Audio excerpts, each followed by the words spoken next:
Hello Virgo, Sun, Moon, Rising, and Venus signs. Kamusta kayo? Sana po nasa mabuti kayong kalagayan. Welcome back po sa Star Tarot. At kung bago kayo rito, welcome din po kayo. Please subscribe, like, share my videos, and leave me a comment kung naka-resonate po kayo. Thank you. So yung first message ninyo, remember your angels are always there to guide you. Okay? Kasi nga, yung guardian angels natin, lagi yung kasama natin. Lagi yung nakatingin sa atin, lagi nating kasama. Kaya, always remember, no, na lagi silang nandyan para gabayan tayo. Okay? And whenever you need help, in any way, shape, or form, just call on your angels, your guardian angels, kasi lagi kang tutulungan niya na makuha mo kung ano yung hinihingi mo.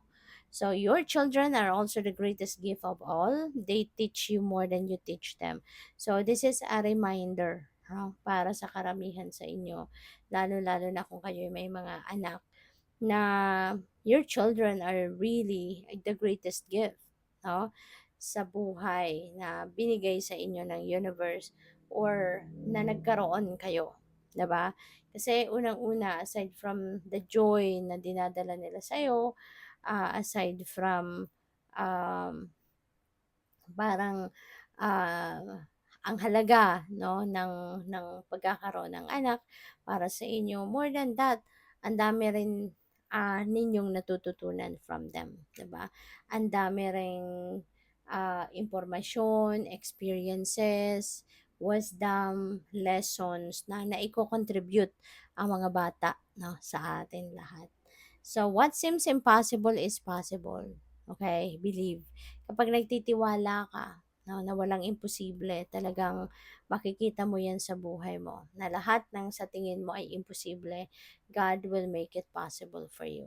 Okay? The universe is going to make it happen for you. Walang imposible sa Kanya.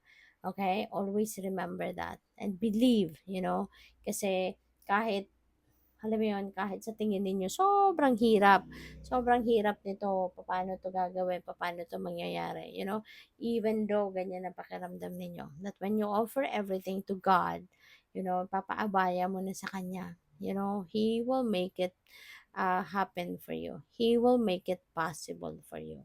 Okay? Kaya, lalahanin mong walang imposible. You know? May imposible para sa atin, pero sa Panginoon, walang imposible.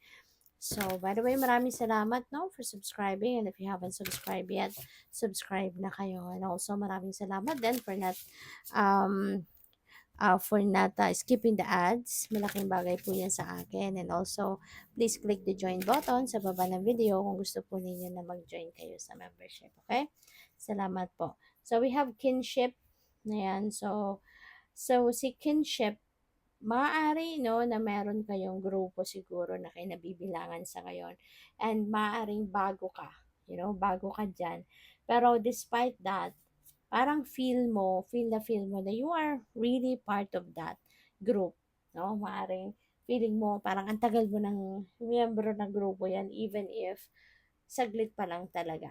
Ang katotohanan, saglit pa lang. Kasi nga, ramdam mo yung pag-welcome sa'yo ng mga kagrupo mo. Welcome na welcome ka. Kumbaga sa kanila, very warm yung trato sa'yo, yung pag-welcome sa'yo. Kaya feeling mo tuloy, ang tagal-tagal mo na silang nakasama or ang tagal mo na naging miyembro nila, yung ganon.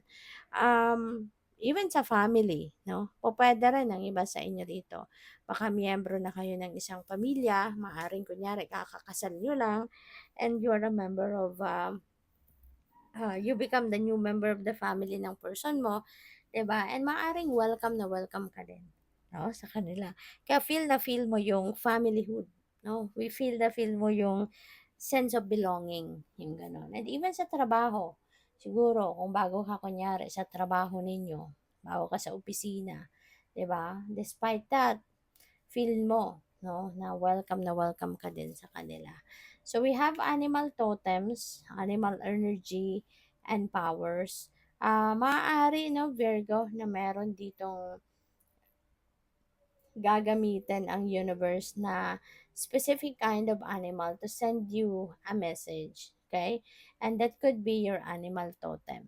Gagamitin niya yung specific kind of animal na 'to para maghatid sa iyo ng gabay, maghatid sa inyo ng enlightenment, maghatid sa inyo ng mensahe, 'di ba? That could be a very important, message para sa'yo. Kaya, mapapansin mo din 'yan 'no, na yung specific kind of animal na 'yan will show up in your life more frequently, 'no? At, kapag na-recognize mo na kung ano man ang animal na 'yan, na lagi na lang mapapansin mo na laging sumusulpot at mapapaisip ka diyan 'no, na this could be my animal totem, 'di ba? Kaya kung hindi mo din alam pa kung anong ibig sabihin ng, kung anong symbolism ng specific kind of animal na 'yan, i-Google mo lang.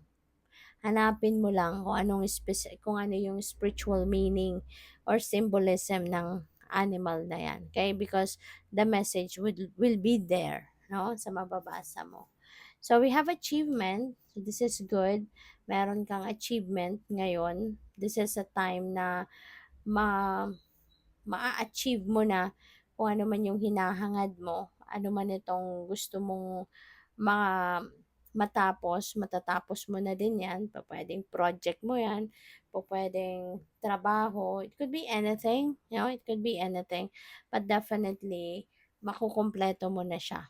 Kumbaga matatapos mo na din, kumbaga kaya good for you.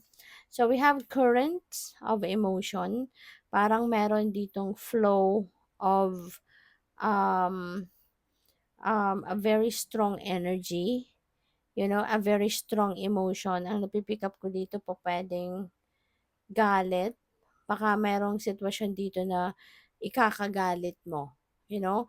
There is and parang uncontrollable ito. Maaaring sobrang baka alam mo 'yun, yung feeling kang magsasabog, yung feeling mo, anong tawag dito, yung parang magkakaroon ka ng outburst, yung gano'n. So, sana 'no, sana hindi ka umabot sa gano'ng sitwasyon kasi 'di ba yung galit nakaka-stress.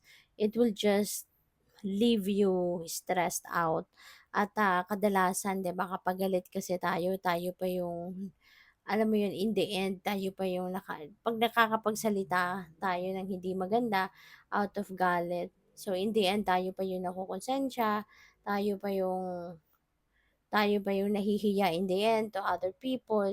Kaya sana kontrolin ninyo 'to, 'no, kung galit man ito, sana kontrolin ninyo na bago kayo umabot sa gano'ng punto, talikuran mo na, step back from that, mag-breathing exercises ka, inhale, exhale, focus on your breathing at, mapapansin mo na mare-relax ka.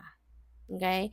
Hindi masamang tumalikod 'no, sa isang sitwasyon, lalong-lalo na kung 'yan ay ikakasama mo. Kasi papaano na lang 'di ba kung kunyari may hypertension ka, 'di ba? Tapos puwedeng talagang tumaas masyado yung presyon mo, hindi ba, kung magagalit ka. Kaya sana 'no, depende sa inyong sitwasyon, hindi naman ito para sa lahat. Pero kapag may gano'ng pakiramdam ka, sana kontrolin mo para hindi ka umabot sa sitwasyon na ikaw din yung mahihirapan. Ikaw lang din naman dito yung magsa-suffer in the end, okey? Kontrolin mo yung inyong emosyon. So, good luck. Thank you for watching. Love and light. Namaste.